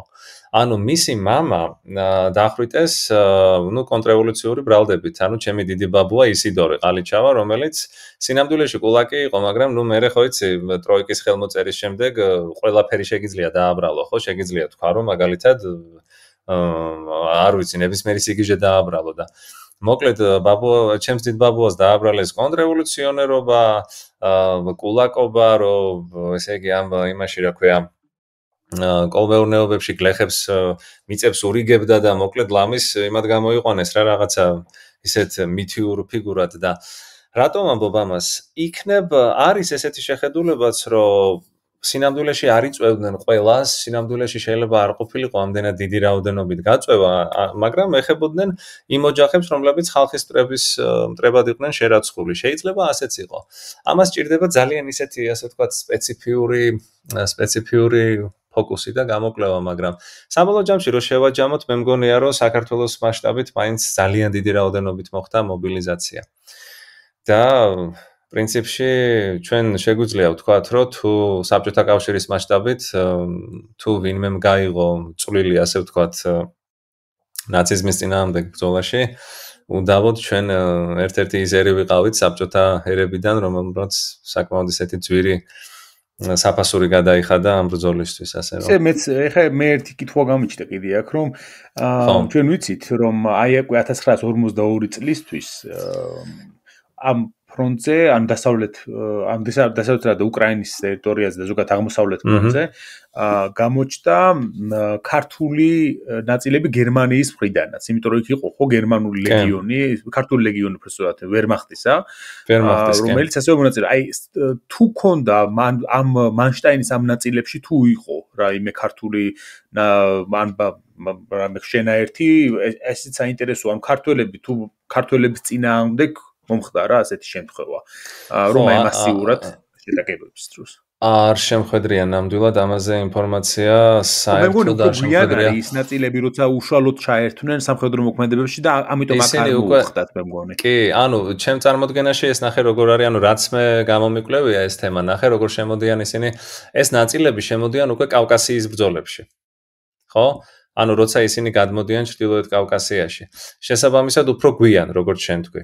ესე იგი, ეხლა ხო ვთქვით, რომ ესე იგი ვერმახტი გადმოდის კავკასიაში მხოლოდ მას შემდეგ, რაც ქერჩში ეს ეპოპეა მთავრდება, ხო და ისინი, ასე ვთქვათ, ამარცხებენ წითელ არმიას და აი ქერჩზე, რასაც ვცდილობდი ხოლმე რომ მომეძიებინა და წამეკითხა, ქართული არა, აი რუმინული ვახსენე, რუმინელები, ნუ რუმინეთი ასე ვთქვათ, უკვე დაკავებული აქვთ, მაგრამ აი ქართული ნაწილები ნახდად არ შემხვედრია და არ ვიცი, მომავალში მაგალითად თუ უფრო მეტი გახდება ამაზე ცნობილი კვლევარებისგან, მე ძალიან დიდი ინტერესით ველს. სხვა შორის მეც მქონდა ეს კითხვა და ვერსად ვერ მივაგენი, ასე ვთქვათ, ამ ქართველების კვალს. ისე ძალიან საინტერესო კი იქნება, ხო? კი, ნამდვილად ის რა არის, ხა აი მე მაგალითად ვეძებ ახლა პოდკასტ ჩასაწერადაც ისეთ ისტორიკოსებს, რომლებიც აი ამ თემაზე უშუალოდ, ანუ სამხედრო თვალსაზრისით მეორე მსოფლიო ომზე, არაზოგადი პოლიტიკური ისტორიის კუთხით, არამედ აი უშუალოდ სამხედრო მოქმედებებზე მუშაობენ, ხო, რომ აი რაღაცა ესე საერთო ის მაინც ან თუნდაც სერია გაკეთდეს რამდენიმე ეპიზოდის,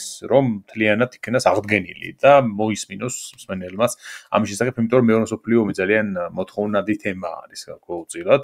მით უმეტეს რომ მასში საკმაოდ ბევრი ქართველი მონაწილეობს, საქართველოს მასშტაბით ძალიან ბევრი პრინციპში და შესაბამისად, ну, რა თქმა უნდა, საინტერესოა ჩვენი საზოგადოებისთვის და მე ვეცდები გარკვეულწილად რომ მე დავფარო თოთა განმავლობაში ეს, მაგრამ ეხლა რადგან უშუალოდ ჩემი ეს არ არის მიმართულება, არამედ შუა საუკუნეების ისტორიას მუშაობ იცის ჩვენმა მსმენელმა, შესაბამისად მე მჭირდება კარგი სტუმრები ასეთი ეპიზოდებისთვის.